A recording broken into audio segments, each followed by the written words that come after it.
Dating tauhan ng anti-crime group sa Tanawan City, Batangas, patay sa pamamaril. Tutukan yan sa report ni Paul Hernandez. Napakalaki ang nawala sa akin. Napakasakit po. Hindi na muling mayayakap ni Nanay Lourdes ang panganay na anak na si Nolasco Bukad. Binaril ang biktima habang sakay ng motorsiklo sa barangay Boo, Tanawan City, Batangas. Palaisipan sa ina kung paanong sa isang iglap wala ng buhay na uuwi ang anak sa kanya. Sa Diyos na lang ako nahingi ng awa.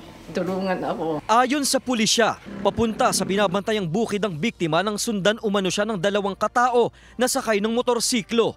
Naka-helmet at jacket daw ang rider at angkas nito na mabilis na umalis matapos ang pamamaslang. Kung pagbabatayan daw ang tama ng kalibre 45 sa katawan at ulo ng biktima, walang planong buhayin ang mga salarin si Nolasco.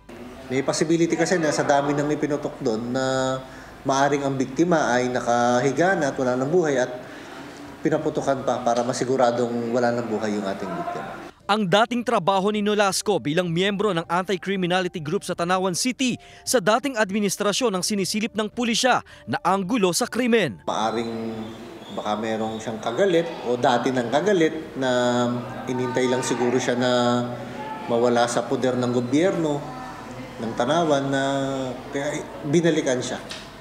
Parang old grudge ba? Pero ayon sa pamilya, wala naman daw na ikukwentong kaaway o nakakaalita ng biktima. Kaya't nananawagan sila na mabigyang katarungan ang pagkamatay nito. Kung sa'yo may kaaway, hindi siya lalantad lagi sa karsada, ay lagi nasa karsada ho. Nakikipagkuwentuhan sa mga kamag-anak. Nangangalap ng kopya ng CCTV ang pulisya na maaring makatulong sa pagresolba sa kaso. Kasama si Kel Ravaca, Paul Hernandez, Balitang Southern Tagalog.